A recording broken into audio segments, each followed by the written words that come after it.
everybody. I'm impressed by your durability or stamina or whatever.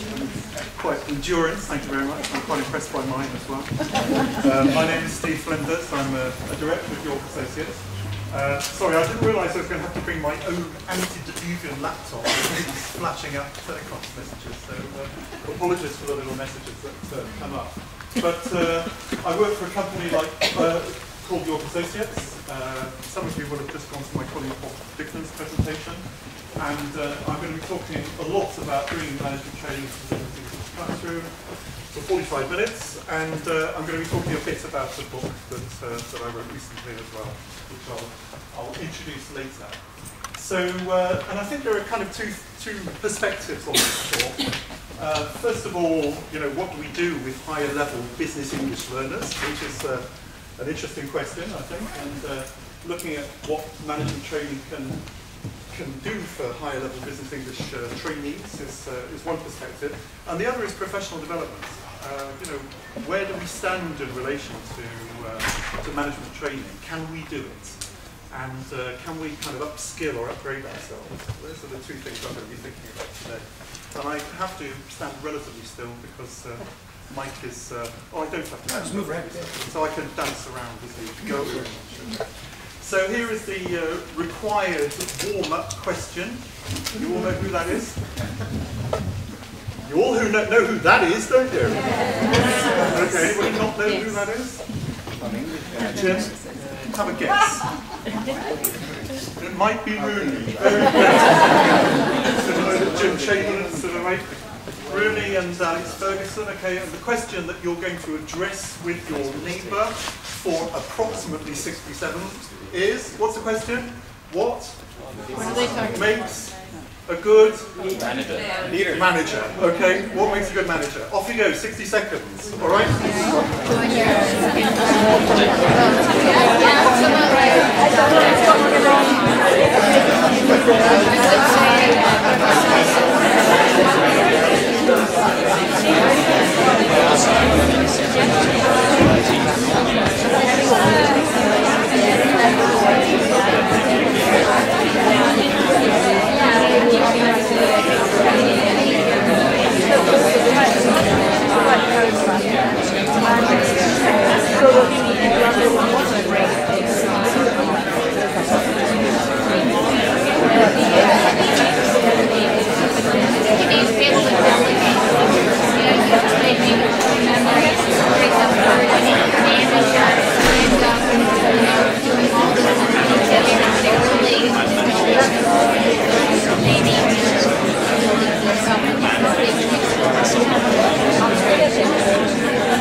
Okay, your 60 seconds are up, ladies and gentlemen.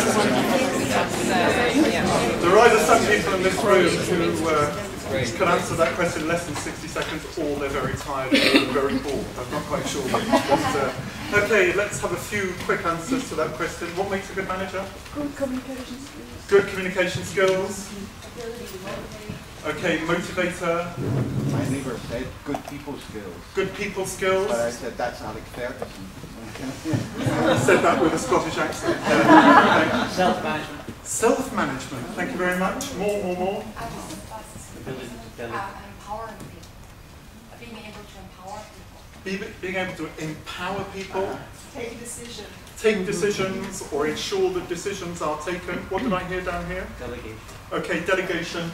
So, since I'm really rubbish making PowerPoint slides, I got one of my kids to do this PowerPoint slide. Good delegating skill, yeah?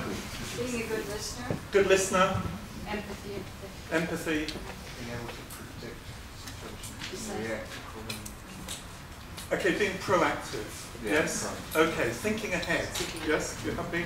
If I paraphrase it like that, yeah? Clear roles and transparency. Okay, yeah. Being sure that people are clear about what they're supposed to do. Awareness of strengths and weaknesses. Right, self-knowledge. Yeah. Okay, and knowing other people in the team as well. Yeah. Deal with complex issues. Dealing with complexity, dealing with conflict. Yeah, one more. Feedback. Okay, being able to give and being able to receive feedback openly. We could go on, okay?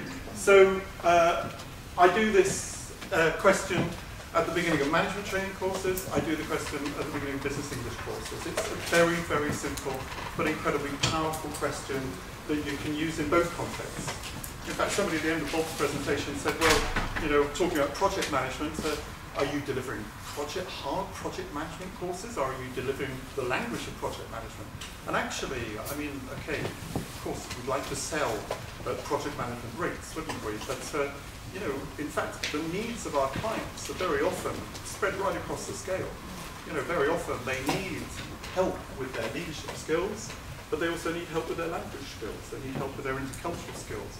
You know, if you've got a standard course, you're never quite like presentations. You're never quite sure in advance how much is going to be language, how much is going to be communication skills, how much is going to be a focus on something else. So I think we've got to be prepared for everything. This is a really, really powerful question, which you can get people into small groups to discuss and then report back on. And you can look at the kind of language that you've just raised, as well as the skills, what makes a good listener. What's the difference between delegation and empowerment? There's a huge amount of mileage that you can exploit from this very basic introductory question and introduce lots of vocabulary as well. So what am I going to talk about today? So the skills they need, the skills our learners need, the skills we have and the skills we need in an increasingly difficult and complex business environment, economic environment. Talk about some activities that you can introduce into your classroom in order to develop your skills and theirs, and then finally to talk about the little book. And I'm just going to start off a little bit by talking about where I think business English is going. The mission of York Associates is to develop people internationally, to help them with whatever they need in order to function efficiently, effectively at an international level. Okay, who works internationally? Of course, the receptionist answering calls from abroad works internationally. Some of you know I do quite a lot of trade union work. I train shop stewards, local union reps, okay, in Scandinavia. They're working internationally. They're working with Polish migrant workers. They have to work in English. They have to exercise all kinds of cultural and personal skills that they've never had to exercise before. Okay, so lots more people work internationally than just managers who are jetting off and fulfilling expatriate missions and so on. What are we trying to help them to do? We're trying to help them achieve results. I went to a really interesting, very nice talk just before lunch by a guy from Lingarama. I don't know whether he's here.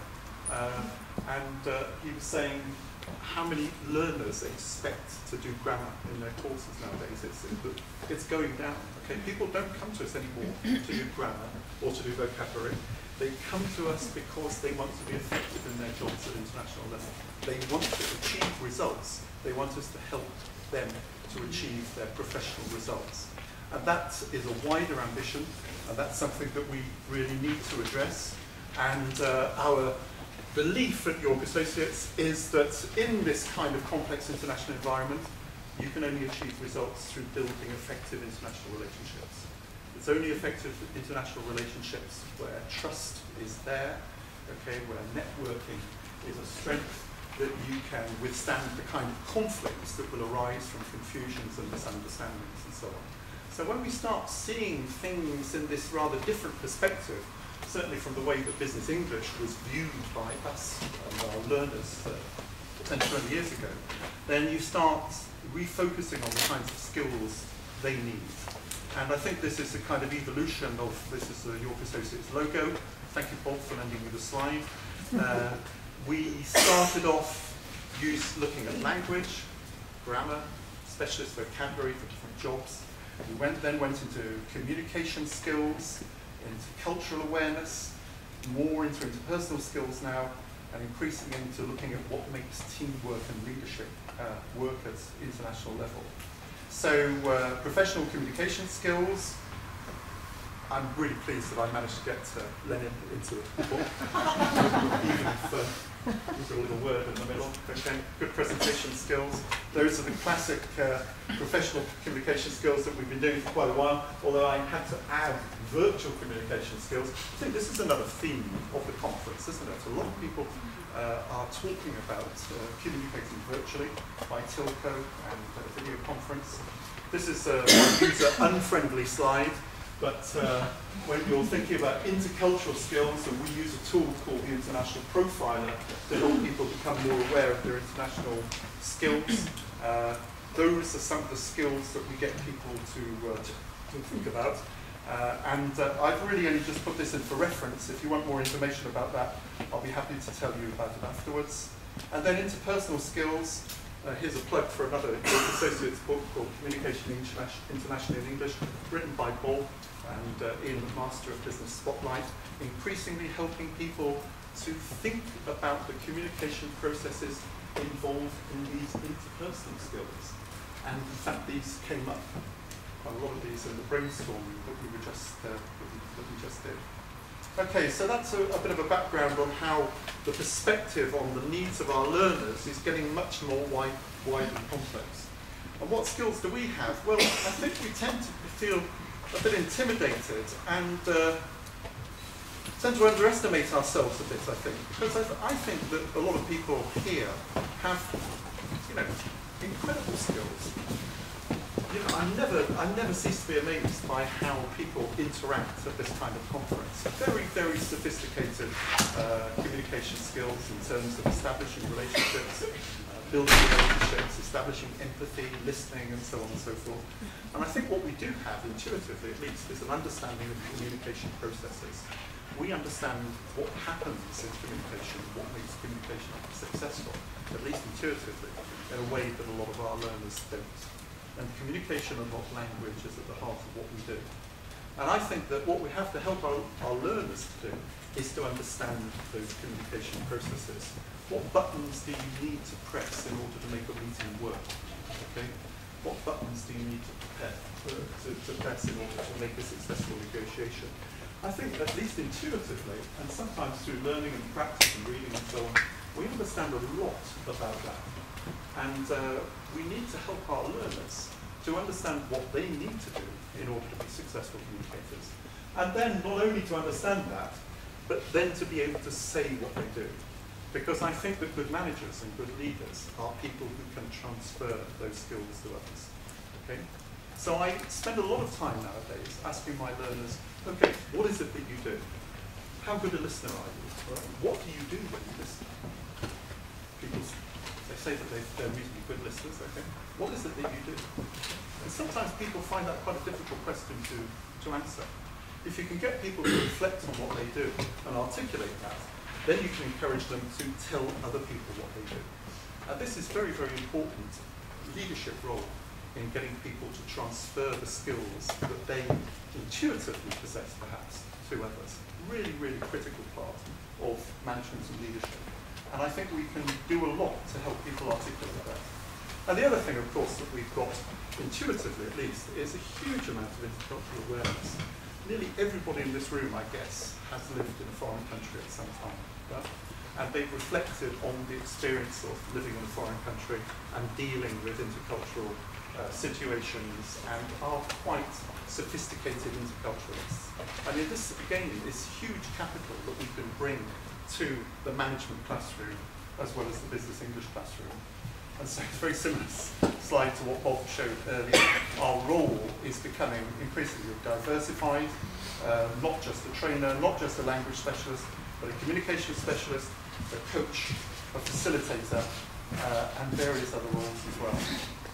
And then I began to think about, well, my personal journey, okay? I mean, how do you develop yourself professionally, not just in terms of the skills you develop inside the classroom, but in order to feel more confident about moving into management training as well as staying in the business English classroom. I mean, one thing that we've done at York Associates, not only ourselves, but we encouraged our trainers to do, is to get accreditation. We have got accreditation for the International Profiler that I showed you in order to help people to become more confident interculturally. We use a tool called Team Management Profile, Team Management System. I guess some of you know Myers-Briggs. Yeah? We've got accreditation to deliver that. Some of us have coaching qualifications and so on. So one way that we can develop is to go out and get accreditation. Some trainers allocate, it sounds quite ambitious, but some trainers allocate £2,000 or £3,000 of their personal budget every year in order to upgrade their qualifications on a regular basis. That's one thing you can do. Learn about coaching, okay? In York, we've got a local coaching group. I go and take part in their sessions. I talk to some really good coaches, and I learn a lot from them. I do that because we boost their meetings. It's a golden opportunity to be able to observe. It only costs a few biscuits and a few cups of tea, but it's a fantastic opportunity to observe coaches in action. And I've learned a lot from watching them. Getting a mentor. Does anybody here have a mentor? Okay, 2 people, 3 people, 4, 5 people. Is it a positive experience? Yeah? Okay. Almost everybody I've met, okay, has had a positive experience from being mentored. If you don't have a mentor, how do you get one? Ask. Yeah, you ask for one, okay? If you don't know what mentoring is, Google it, or go to, what's his name, David Clutterbuck, he's a mentoring specialist, okay? Find out what mentoring is, go out and get one, okay? And that is somebody who will help you with your long-term professional development. So practice coaching, do some mentoring, practice training.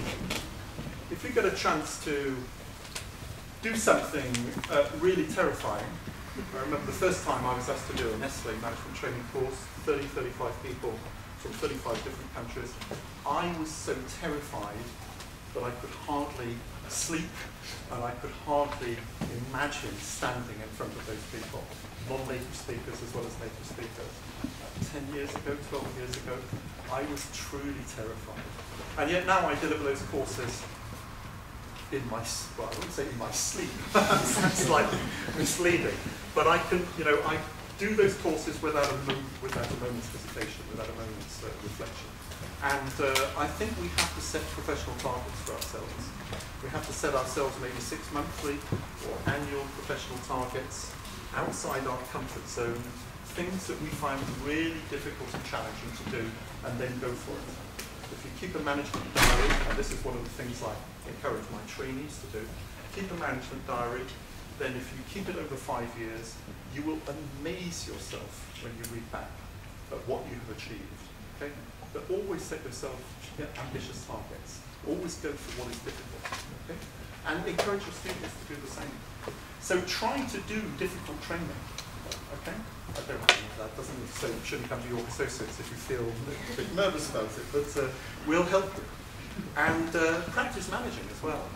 I mean, I didn't get any management experience really until I was in my 40s. And again, I found that a fairly terrifying experience. But ask people what kind of, everybody's had some kind of management experience, even if it's just managing a local pop store or something like that at a charity event. Find out what people have done. Think about what you've done. Try and build on that. Get experience or develop confidence dealing with people. And I suspect here I may be talking to a slightly converted audience, but I mean in terms of your transferring these skills to your trainers, try and encourage them to reflect on these and do the same. And use strong materials as a support. The rest of the presentation is going to be dedicated to trying to give you some ideas about how you can do that. So just for reference, we've got accreditation in the Team Management Profile. We've got accreditation in the International Profiler. I'm very happy to tell anybody who's interested in either of those afterwards give them more information. Okay? And then what about some activities that we can try out in order to start doing more kind of management and leadership training in the classroom? Here's a few ideas. I'm going to get you to try out 1 or 2 of these, okay? Of course, your best resource is your learners. What makes a good manager? What makes a good international manager? That's a very, very powerful question as well. Okay. Your management history. What is your background as a manager? Ask your people that. What experience have they got? Can you describe your management style in 6 words? That was a Google thing, but I saw that came out on Google a few years ago. Okay? Can you describe your management style in 6 words? I won't invite you to do so many of these now, but That's another good idea. Think about a good manager that you have known. Think about a bad manager that you have known.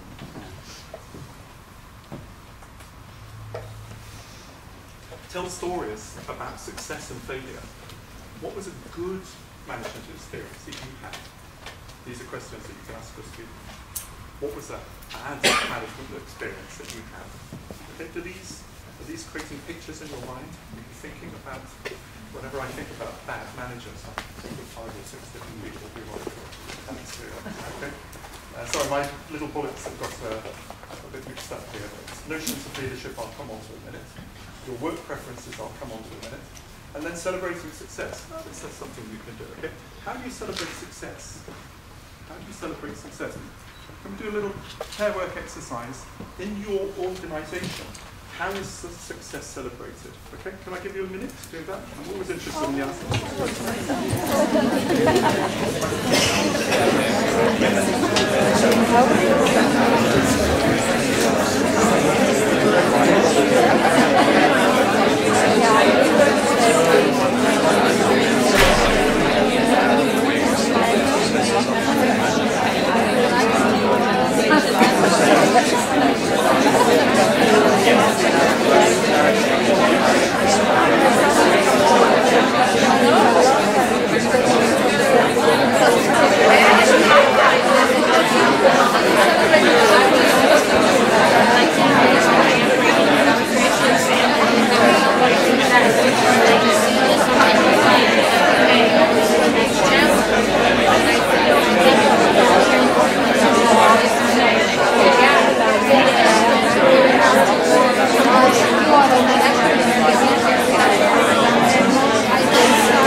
Okay, ideas, celebrating success. Ideas, yeah? Great idea. He keeps marbles in his pocket. He keeps marbles in his pocket. Yeah, in his right hand pocket to remind him every time he gives a piece of feedback, he transfers a marble from the right pocket to the left pocket. Okay, that's your own success. Yeah? Well, I have to make sure I'm celebrating other people's success. Oh, okay, okay. In Germany, baby. Right, yeah.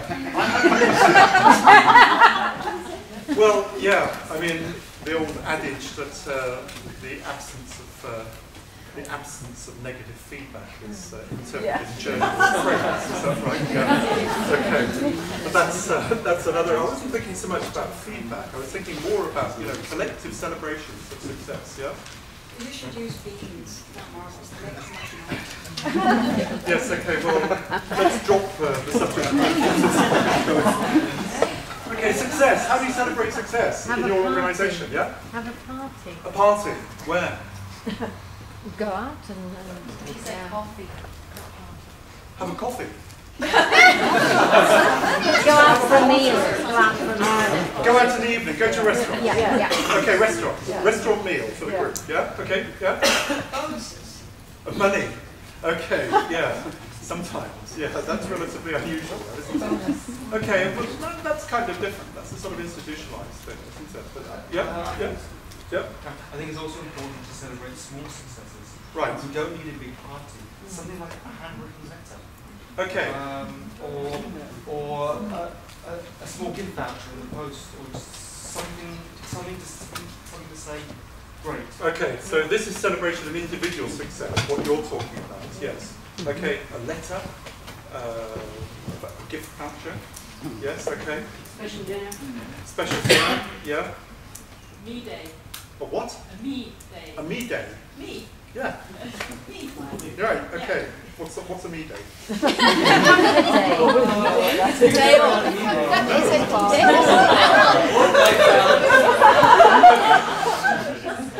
That was success. What's a me day? Okay, tell me afterwards what a me day is. Huh? You can also say me. Handle myself. Well, it doesn't have to be that. A day for myself. Okay. Spoil Okay, yourself. can you explain this to me afterwards? Right. Okay. A me day. Okay. Any more? Yeah? Well, not in a teaching context, but in a business context, we put a lot of emphasis at the company I worked for in marketing on team achievement. And so there were team, but the sponsors, the president, the heads of departments came to honor the team. I mean, it was just a buffet or whatever, but it showed that it was really important. Okay. And we did get some money that we split as a team. It wasn't that much. That wasn't it. It was the recognition, the placement of the job. Okay, yeah.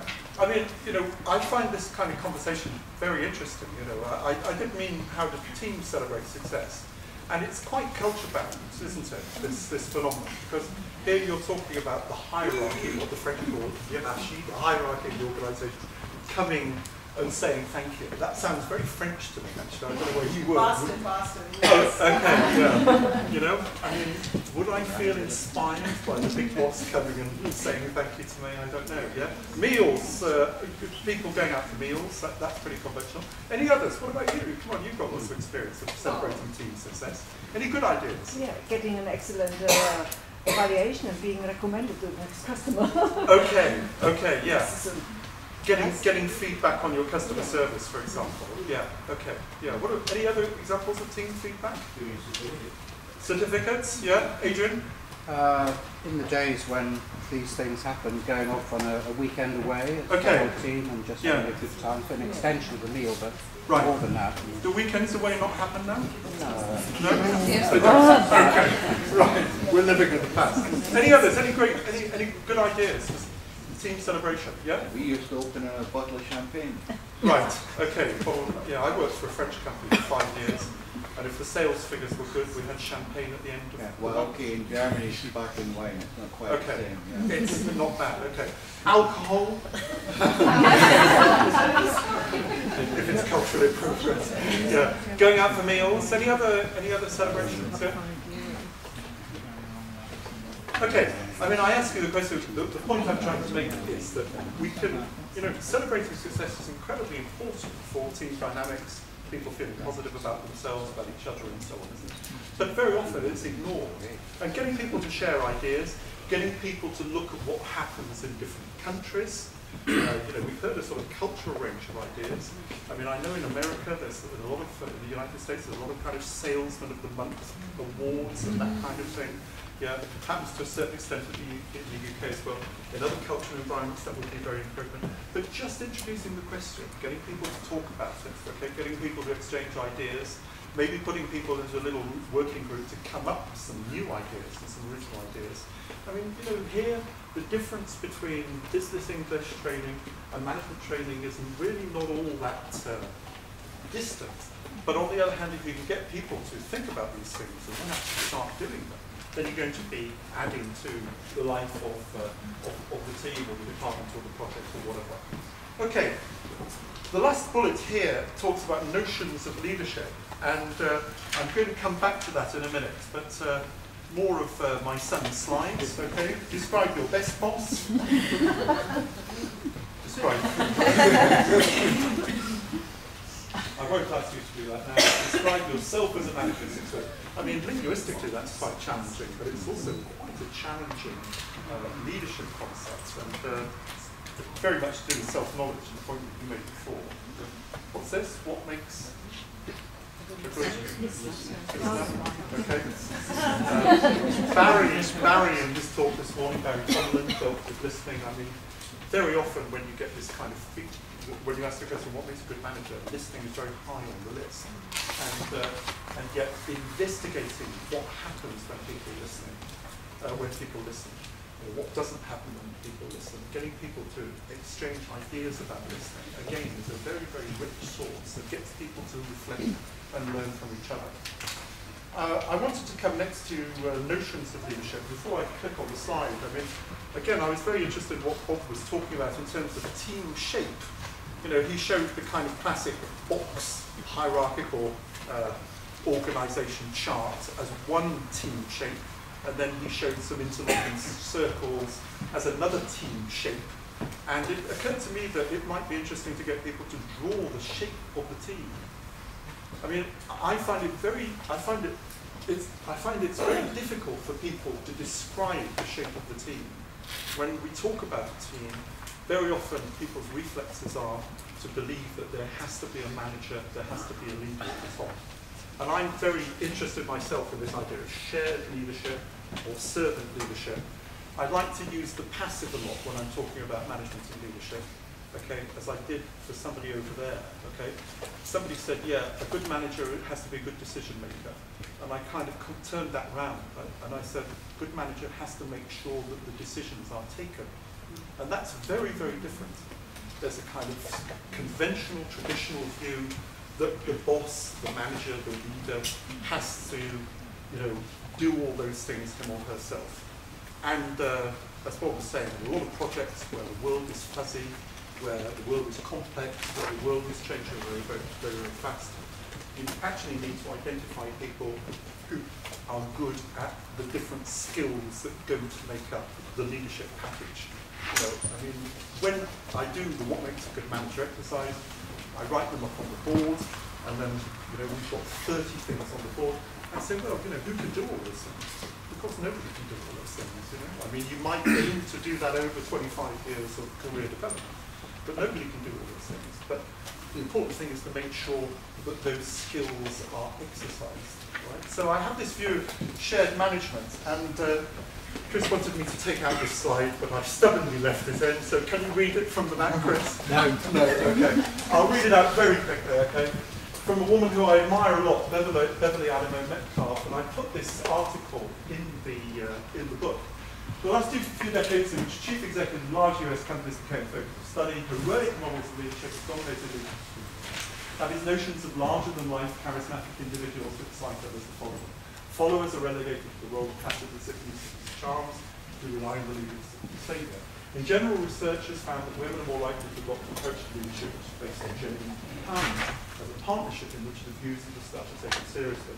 I'm going to elaborate on this a little bit because, you know, Beverly's argument is basically that our traditional views of leadership, first of all come from the United States. And all the research has been done about male US leaders, okay? So, and the surveys are all done of other US male leaders, okay? So this idea of kind of the big boss, the macho boss and so on, basically comes from American management surveys from people who've got a vested interest in kind of propagating a certain view of management. And of course she says that since 2008, since the scandals and the corruption, etc., this view of management, because it's failed, has been totally discredited, okay? So she just adopts a very simple, different approach.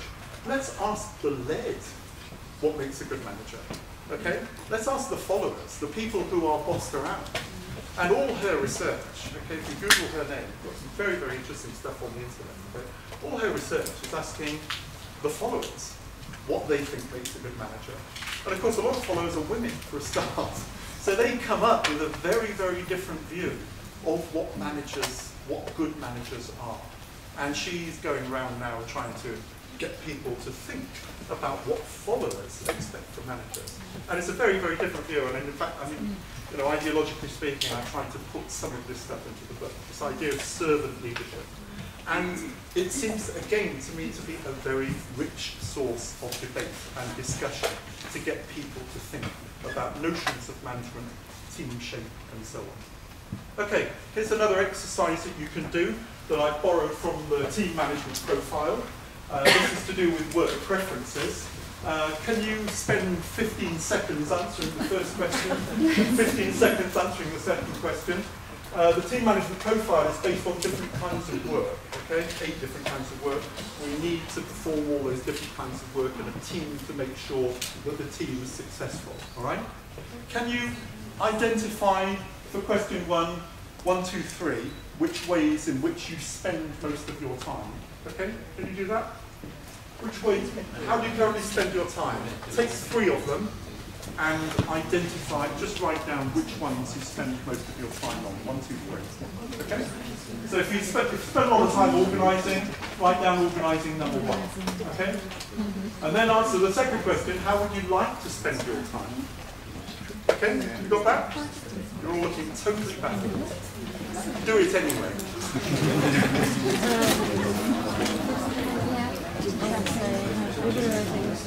How do you spend your time? 1, 2, 3. How do you like to spend your time?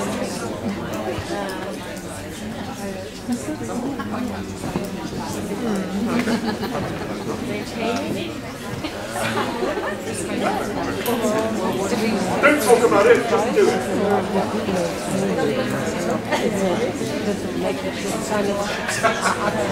Have you got it? 1, 2, 3, 1, 2, 3.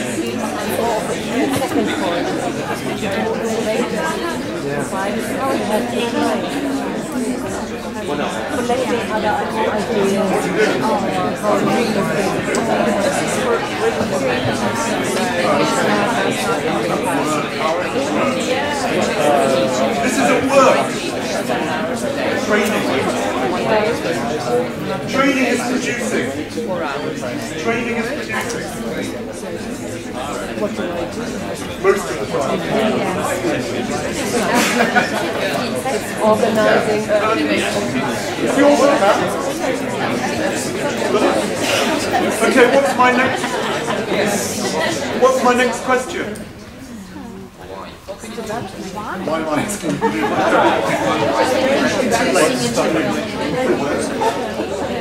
Why? No, that's not my next question. Sorry? How do you get from one to the other?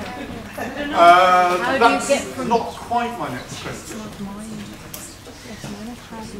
What's my next question? What's stopping you from doing what you want? No, what do I want to know before that? How would you like to spend your time? Well, that's the second question. Yeah. Okay. Yeah. What are you going to do? No, you're anticipating. No, what I want to know is how much overlap there is between the two options. Okay? No. I want to know whether there's an overlap between what you do and what you like doing. Okay?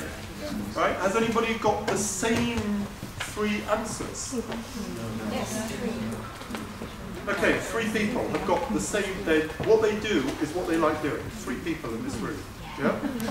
What kind of people are they? Perfect. Retired.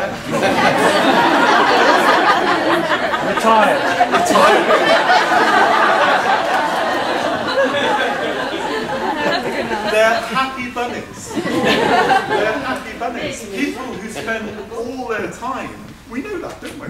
People who spend all their time doing what they like doing are happy bunnies. Okay, good. But you always need it. Right. Sorry? You always need to have to want more. Yes, okay. Yeah, that's the setting your own challenges question. That's true as well, yeah. How many people have got 2 answers the same?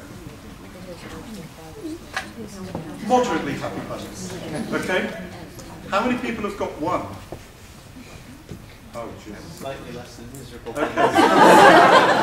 Right, on the bunny happiness scale, we're sliding down a bit. Okay. How many people have got none the same? Unhappy bunnies. Okay. All right.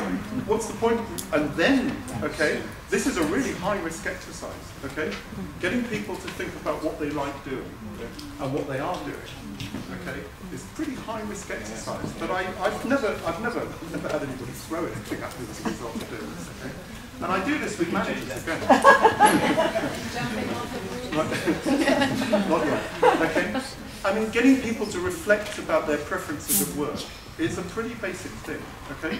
And we all know that if a manager, if you in your team have got an unhappy bunny, if you've got somebody who's not doing what he or she really likes doing, in terms of the kind of people they are, or the work preferences they have, that person finally is going to become disruptive elements, yeah? Because their own unhappiness is going to become reflected in their relationships with people, relationships with the leader, and so on and so forth. Okay? So again, you know, this is a very simple but incredibly interesting exercise. I do this with Nestle people, and I say, you know, can you answer the question for the people in your team? Okay, can you transfer to other people? All right? And what would they answer? And if you don't know, why don't you know? Yeah? And if you've got somebody, of course, we all have to do stuff that we don't like doing some of the time. But if it's for a prolonged period of time, then we really need to reflect on what we're doing. And in Nestle, I mean, it's a big organisation. I say, well, you've got to transfer these people out. You've got to find them something else to do. Okay? So again, it's a very, very simple exercise. Lots of language opportunities, but also quite interesting from the reflective point of view. Okay, so other exercises which I'm just going to describe very briefly because I need to hurry up a bit. Icebreaker trios, I think I've done this at the previous BESIG conference. Rob's going to be talking about feedback tomorrow at 9:30 in the morning. Okay, okay, sometime, all right. Feedback, point of feedback, making people improve their performance, okay. At the beginning of the course, as a business English exercise, I always think it's incredibly important people should be able to present themselves, right? Put people into a group of 3, you present yourself in 60 seconds to him, okay, and she gives you feedback on your performance. It's a good exercise to practice presenting yourself professionally, but it's a great way of getting people to break the ice and start giving each other feedback. Because you want to create a feedback environment in your business English class where people are giving each other constructive and helpful feedback. It's a very, very useful warmer-up exercise. Troubleshooting meeting. Put 4 or 5 people in a group, get each of them to bring a professional problem to the meeting. Each of them leads the meeting for 15 minutes and presents the problem to the others, and the others discuss the problem and give advice. Okay? This is in the book as well. 15 minutes to present the problem, answer questions of clarification, manage the discussion, manage the time. I do it in language training and give language feedback, communication feedback. I do it in management meeting training as well, and people get fantastically useful advice from their problems. And if they don't, I tell them they chose the wrong problem. So I really challenge them to think of problems that they're going to get useful advice on. Golden rules for good communication. What are the golden rules for good communication with native speakers? You can get people to brainstorm that. Work environment, I don't really have time to do this, but there is something in the book on an office in Holland at Interpersonal, an insurance company, where the workers designed their own office. And I was working with some Norwegian civil servants recently. And I mean, I don't know a lot about ergonomics, but I began to realize as I was talking to them that a lot of their communication problems were to do with the way they were sitting. You know, to do with the design of their office that they just moved into. And we started talking about that. And it was incredibly useful discussion for them because they started looking at the ways they were interacting. So, you know, using a sort of input like the interpersonal idea for interaction, physical environment, and so on, I think is another very, very rich source. And then contentions, there's the photograph of the interpersonal office, that's in Unit 4. Contentions, what is feedback? Discuss.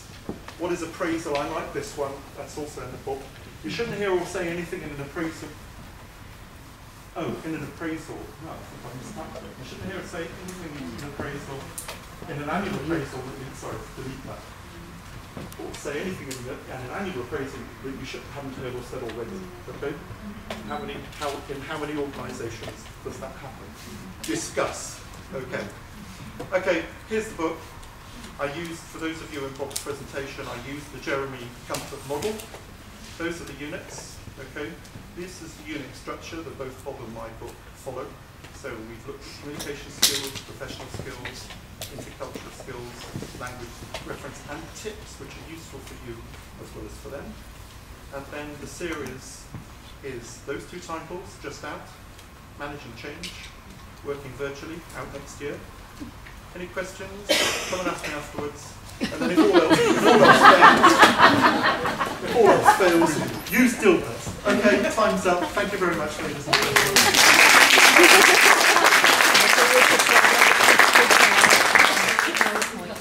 Don't go away because Pete Sharp is next.